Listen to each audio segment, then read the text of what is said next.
fascinating. If they're healthy and they're even close to the top, that could be their ticket to make a run at maybe the division title, maybe. Yeah, But that's easy.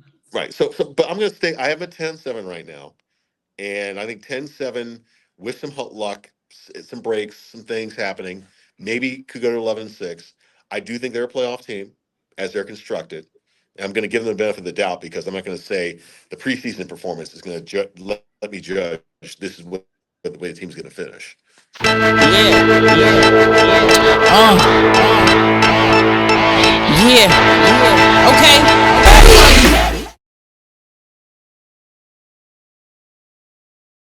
Yeah, you know what it is. Black and yellow, black and yellow, black and yellow, black and yellow. Yeah, you know what it is. Yeah. Najee Harris to the end zone. Touchdown. Fires. Intercepted. Picked off at a pick six. Minka Fitzpatrick is an absolute ball hawk. Picked off Polamalu. Polamalu going right. The field is open. Aaron Smith shields. Flacco. Polamalu takes it home. Super Bowl 40. Roethlisberger. Halftime. Throws to the back of the end zone. And it is caught for a touchdown by Holmes.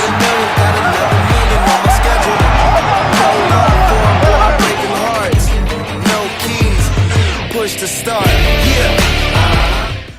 And welcome back to BLITZHERZ podcast. This is your host SHAE, and I am kicking off this episode with my very special guest from Wtae Network, Mr. Andrew Stockey. Andrew, how are you doing today? Did I pronounce that right? That's perfect. You nailed it. Thank you, SHAE. All right. I can't stand mispronouncing people's names. I do it all the time too. All right, so we're just going to kick this off the way we do every other episode with allowing yourself to introduce you more to the audience, so those who don't know who you are, even though if you are a Pittsburgh fanatic, they should, but let's just give them a more broad introduction. Okay, my name is Andrew Stockey. I am the sports director at WTAE TV. I also anchor the 4 and 5 o'clock newscast here. I've been here, oh goodness, it'll be 30 years next year. And basically my job is to cover your favorite local teams, the Steelers, Pirates, and Penguins, as well as college sports, Penn State. We do a lot of high school sports here. We do something called Operation Football, which kicks off this Friday, our 30th season of covering high school football in Western Pennsylvania. So we cover sports extensively here, and I've been very fortunate to work in the city, work with a lot of great co-workers, a lot of former sportscasters here, people you may know, like Myron Cope and Bill Hillgrove.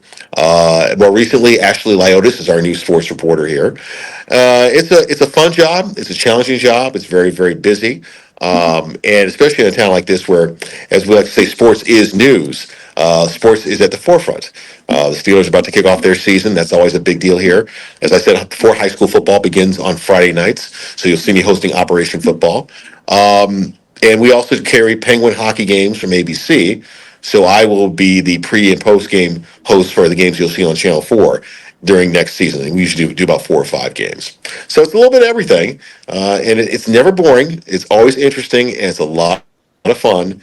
And it's so much fun because the people in this town really care about sports, and that's what makes it fun. You don't have to convince them it's important. They tell you it's important. Yeah, it's pretty dope. Pittsburgh, to me, has always been, being known as a blue-collar city, they are a sports city. It's clear as day. It's sports all year round, 365 days a year. No ifs, ands, or buts.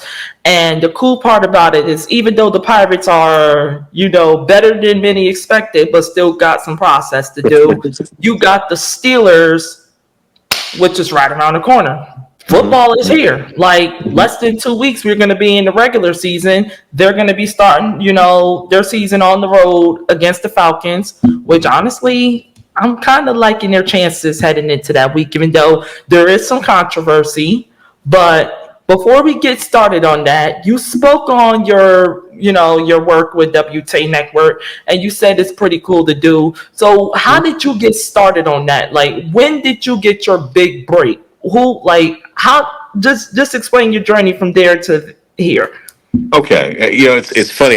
This is not something I planned on doing. That was never my focus. When I was growing up, I was a sports fan like everybody else. I grew up in New England, and so grew up with the Red Sox and the Yankees, the Patriots and the Giants, and I loved sports as a kid, but it's not something I ever thought I would end up doing as a career. And I started actually in college. I studied sales and marketing in the television world, and that kind of opened up a few doors to try some TV stuff and some radio stuff. And after my career in the business side didn't take off the way I'd hoped, I had all this material from my college days. I did hockey on the radio. I did some football on TV. And that kind of led to my first job on air, which was in Hartford, Connecticut, where I grew up, of all places, covering sports, which was a lot of fun. I got to cover the teams that I grew up watching. And so this is actually my third job, or the third station I've worked at. I started in Hartford on air at the Fox station. Then I went to Mobile, Alabama, worked the NBC station there. And then finally in 1995, WTE called me and asked if I'd want to come up here and be the weekend guy. And I was very excited to do it. It was one of those things where I thought I'd be here for maybe 3 years, a cup of coffee, and then move on to something else. But it really has become home. It's a place that's easy to grow up in, especially if you're somebody who grew up in a small town. It feels like a small town. I think the fans make it a lot of fun. I mean, fans here are really into their teams on all levels. I mean, everybody loves the Steelers, but you go your local high school, and they'll tell you the history of the high school and who's on that team this year.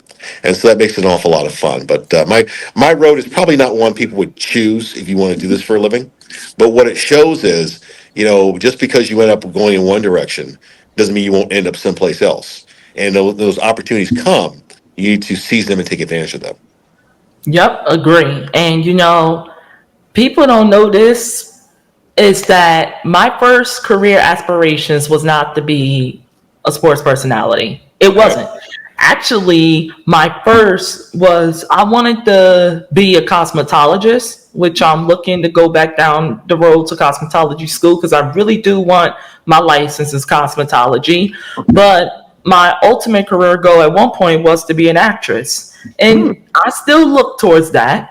But when I realized how much I enjoy, just like you, watching sports, talking about sports, that's when I'm like, okay, let me go this route. And it was actually my mom who was like, you should go to school for this because you love talking about sports. It's like, even though I understand acting is more of your thing, but sports is another great career, aspiration, great career direction for you because the way I talk about it. I have people tell me like they never heard a female be so passionate and they never heard a female talk about sports and break down the game of football the way that I did, basketball the way I did. But when you're a Steelers and a Lakers fan and then you grow up a Yankees fan, that's what's breeding into you. And Wait a minute.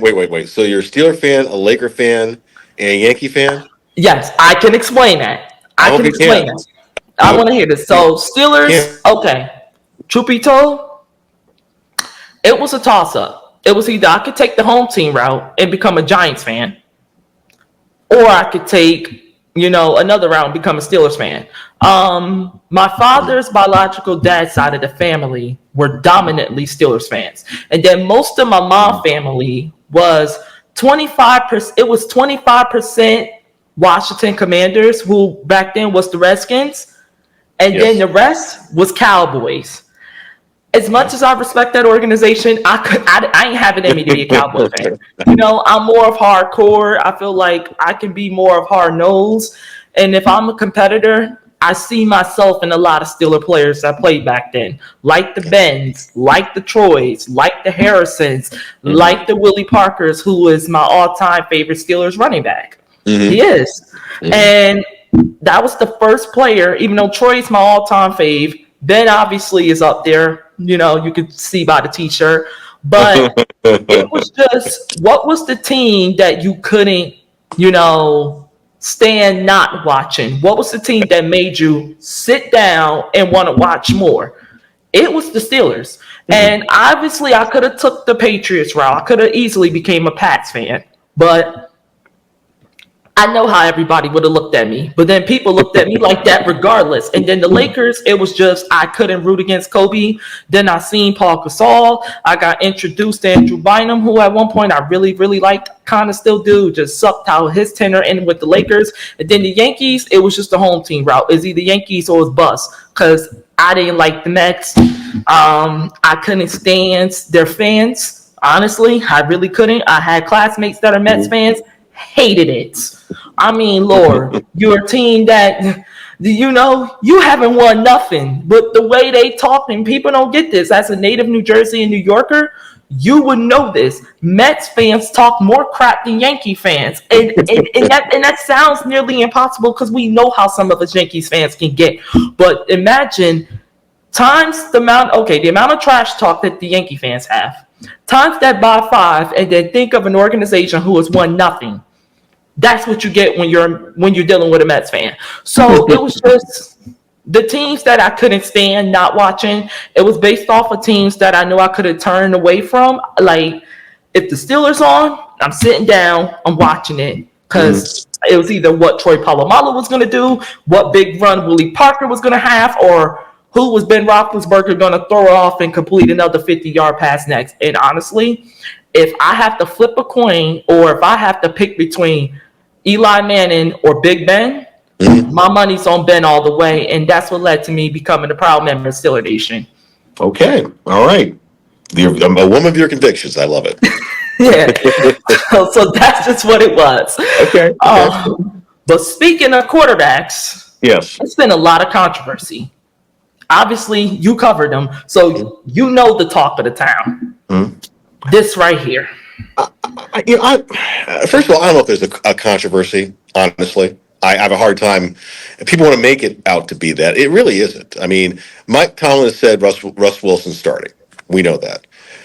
Justin Fields has shown some flashes that he could be this explosive player who can do a lot of different things. He's younger. He hasn't played a regular season game yet. I don't think either quarterback has been able to really show what they can do because of the issues they've had with the offensive line through 2 games. I think it's a little early to call it a controversy. I think right now, let's get this whole line situation settled. Let's see how things go in Detroit. We all know Russ is going to start the first 2 games. I would bet the first 2 games. I mean, they're going to go to Denver, second game. How can he not start that game? I mean, the NFL's pretty much ordained that's going to happen. Let's see what happens and go from there. I don't think either quarterback has been head and shoulders above the other. And you watch them in practice, and obviously it's practice, so you don't get a real sense of where they are. I mean, they both throw a nice ball. They both are leaders on offense. They both have the respect of their fellow offensive teammates. I think the controversy right now, for me at least, is will this offensive line come together? Because without it, it doesn't matter who's back there. You and I could be back there. Same situation would happen. So until the offensive line gels, becomes a cohesive unit, performs a game, the first team O-line, without making mistakes, holding, bad snap, getting beat for sacks. All this is moot at this point. But I think quarterback-wise, I think they're set with what they have. Yeah. So many fans are starting to lose faith in both Justin Fields and Russell Wilson. But like you said, it's too early to really predict anything. Obviously, I think the Steelers are going to be better than they were last year. I still stand on that. But the offensive line is a question mark still because of all that we've seen. But a lot of people will also be saying that, it's preseason. They're not going to show you literally everything. But what they've shown us so far does cause, scare. And it's not even the quarterbacks, it's more of the O-line, because now I'm thinking about Najee Harris. I'm thinking about Jaylen Warren, who's still nursing a hamstring injury, but good news is he should be ready for week 1. So should Roman Wilson. I'm thinking about all these other guys, and I'm like, okay, if you can't protect our quarterbacks, how are we going to protect the running backs that's going to be able to get through them? That I think they have to shape it up before we do anything, because no offensive line, no offense. We have no one to protect the quarterback. We have no one to make holes for the running backs, even though running backs sometimes have to make their own holes, but same time, it's like you got to do your jobs too. So that's just what it is. So if you were Mike Tomlin, even though you practically answered the question when you said Tomlin said he's going to start, but if you were Mike Tomlin, who would you start week 1 in Atlanta? Now, before you answer that, Justin Fields did have a massive game in Chicago last year versus the Falcon defense, but you can argue with the inquiries of Justin Simmons being added with Jesse Bates and AJ Terrell, who just got a massive contract extension today, that is not going to be the same Falcon defense we've seen last year, especially with a defensive-minded head coach, Raheem Morris, who was the defensive coordinator for the LA Rams last year and from 2017 through last season. So who would be your week 1 starter if week 1 was today? Russell Wilson. With the caveat that, if things don't go well, I can make a move at any time. And look, this is a quarterback situation that, to be honest with you, it's not a bad situation if you think about it. You've got 2 quarterbacks who have been starting quarterbacks in the NFL. You got the 2 of them for just under $4 million for 1 year. It's an open competition, basically. And whoever comes out on top is the guy who gets the long-term deal. That's the way I look at it. So, you've got these 2 guys I think you can get through a season with one of them being successful. If you need to lean on the other one, that's fine too. But they're in a good situation right now. And as I said before, it really just comes down to the offensive line. The quarterback itself, here's my only concern about the quarterbacks for the Steelers. Russell Wilson, for all the offensive line issues, has been known to take a lot of sacks. And that's the concern. What we saw against the Bills, I think, was less about him and more about the offensive line. But as the season progresses and the line gets better, the question is Russell Wilson going to hold on to the football? He's going to put himself in situations where he's taking sacks. That's my big concern on him. As for Justin Fields, clearly a more mobile quarterback, a quarterback who can take a bad play and turn it into something. But I was watching him, and he could. What was that? Which is what we saw, when he was about to get sacked, and then he ran out the pocket and got that good yardage. But remember those 2 series inside, the 4th downs inside the red zone. They go for it. He committed to running. He's not looking at all his options. That's the one thing I've noticed. He's like, I'll take the snap. Like the first one where he ran the ball and lost like 4 or 5 yards. I knew he was going to keep the ball. You could see that. There was no commitment to this read pass option or whatever the play was. And I think with him, he needs to develop that as a quarterback, knowing, thinking out on the run. Okay, let me commit to this and then make this happen, or let me commit to the fake or something like that. That's kind of my concern with him. But that may come over time, with coaching and what have you. But either way, they're in a good situation right now, quarterback wise. We'll just have to see who steps up and becomes the starter. But week 1 might be tough for this team, but I don't think we should push the panic button week 1, maybe after week 2, but let's just see how things go. Yeah. Speaking of which, so we just got the recap of, you basically just gave us a summary of. I'm stealing your headlines. I'm sorry. I don't mean to do that. Hey, listen. You jump into the point. We're talking ball. Hey, okay. I'm not with it. But what should we look forward to now to week 3 versus Detroit between these quarterbacks, the offensive line, overall the entire team? One thing I'm excited to see is Zach Frazier. He's now been elevated to starting center this second round pick out of West Virginia because Herbie is out for an indefinite period of time.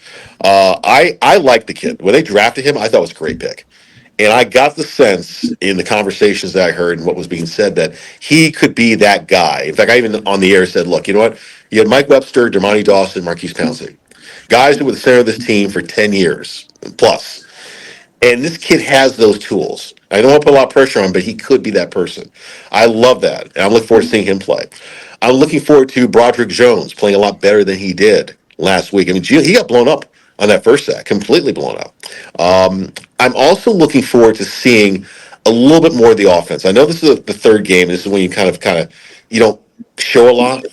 But I think this team almost has to show something. Because they need the work going into the first game of the year. I really want to see what this offense entails. Like, for instance, I'd like to see Cordero Patterson run the ball. I'd love to see one play of him running the ball.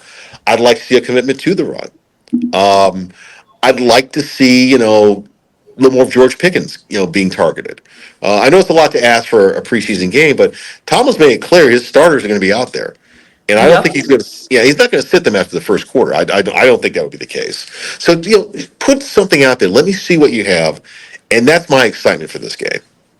Yep, and it gives us a little glimmer of what we should look for in week one as well, because now this is usually when things start clicking, sorta, because we understand new offensive coordinator, new O-line coach, possibly new wide receiver coach, new quarterbacks. So, and I think that's the thing the fans don't understand, is that things still got to come together, because practically everyone's new. Everything that's, the things that are going to determine whether this team take a step backwards or move forward is new. This is everyone's first year. Justin Fields is getting a fresh start. Russell Wilson's getting a fresh start after all the controversy in Denver. Justin Fields getting a fresh start, like I've already stated, from all the controversy in Chicago, how they mistreated him and they just traded him away, and then they just drafted Caleb Williams from USC. Then you have Arthur Smith, who was terminated by the organization, who represents the team that we will be playing in the Atlanta Falcons week one. So I think that is what we're going to look forward to. Okay, but to commit to the run, I definitely agree, because I would love to see Najee Harris get some more touches.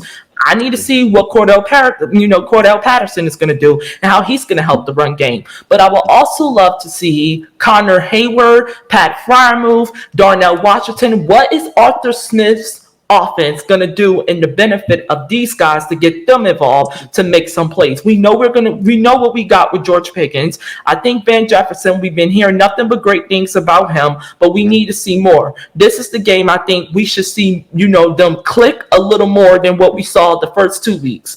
But I just don't think it's time to push the panic button, correct me, because if I'm not mistaken, last year they went 3-0 in the postseason. In the preseason with Kenny Pickett and Matt Canada's offense, and then based off the hype that happened with Kenny game winning drives the previous year, which is rookie year, and then they come out here and they get waxed week one in versus San Francisco in their first, in their home opener in their first game of the year. So that's why I'm not ready to push the panic button, because maybe the Steelers just kind of learned their lesson to not show everything, but show enough to be like, we're going to be a team that's going to, have to be known this year and have to be reckoned with. But speaking of week one and speaking of the 2024 season, number one, your prediction for week one in Atlanta: Steelers win, Steelers lose. What's your prediction and why? Oh, you put me on the record now? I haven't even seen the last preseason game. I as much as I want to make a prediction, the Steelers are. I'm not bailing them. All right, but I'm not Steelers are 8-2. Yeah, they're 8-2 in Atlanta. So, and they're overall they're 22-8. What does that mean? What does that mean? 8-2 in Atlanta. I mean, when's the last time they were in Atlanta? They play well in that stadium. Well, they play well enough to win. So we don't know. But what would be your expectations for 2024? Okay. This year. I can talk about that. Yeah, I mean, I think a lot of people put a lot. You're talking about 8-2 in that stadium. 8-2 goes back to when, Eric Pegram and Bam Moore's play. I mean, it doesn't matter. It's a new group of guys. I mean, Ben was undefeated against them too. Kenny beat them the last time he was there. So, but it has nothing. But it means nothing with this game. It means nothing with this game. Yeah.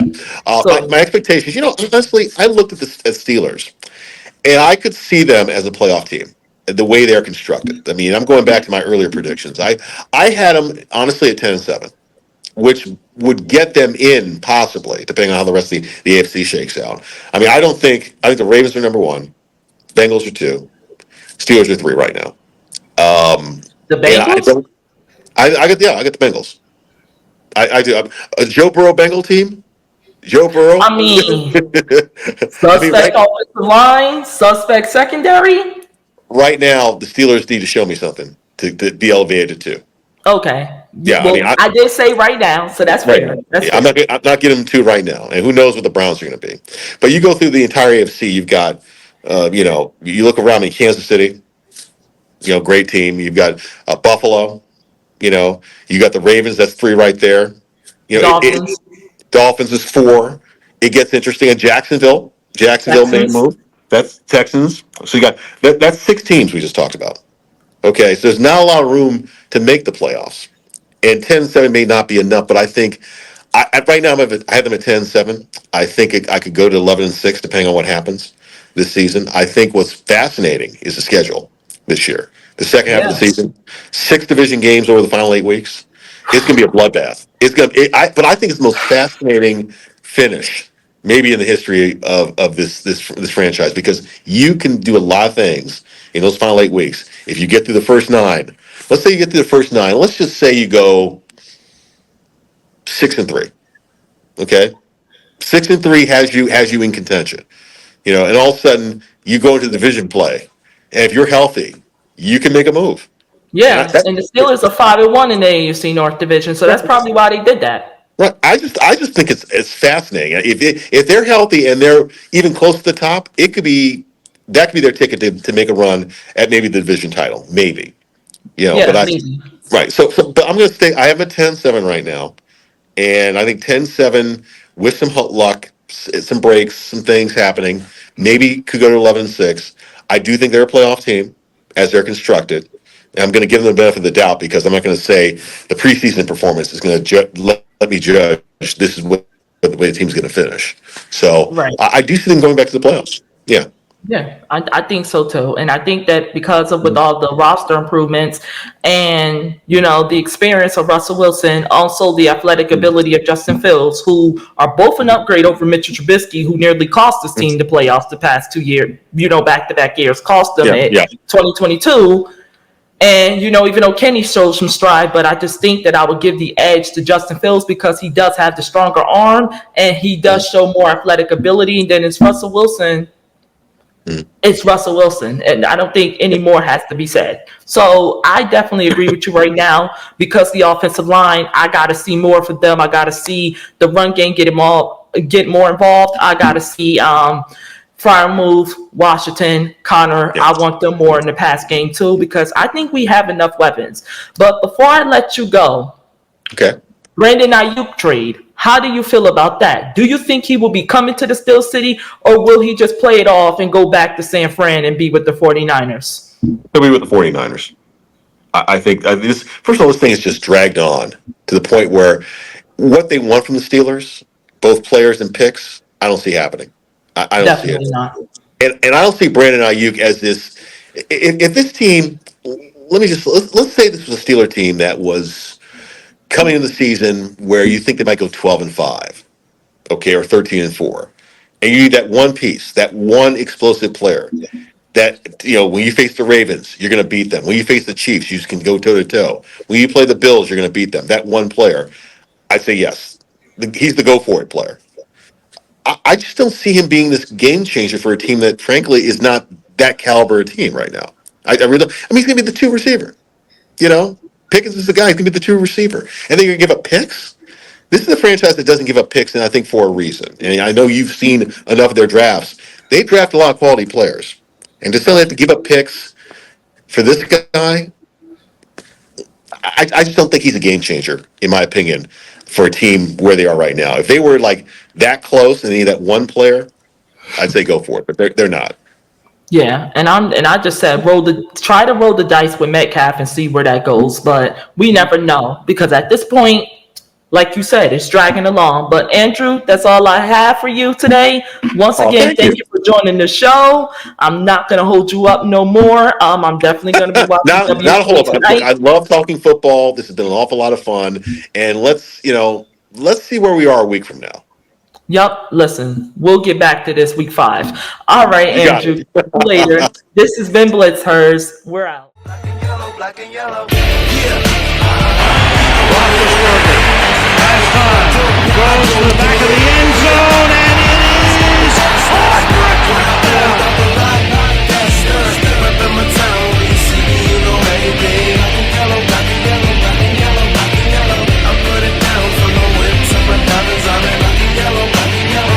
fires, intercepted, picked off at a pick 6.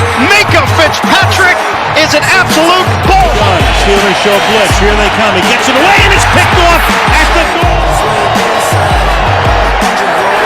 Picked off Polamalu.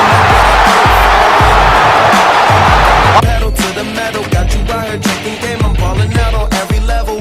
Hear them haters talk, but there's nothing you could tell them. Just made a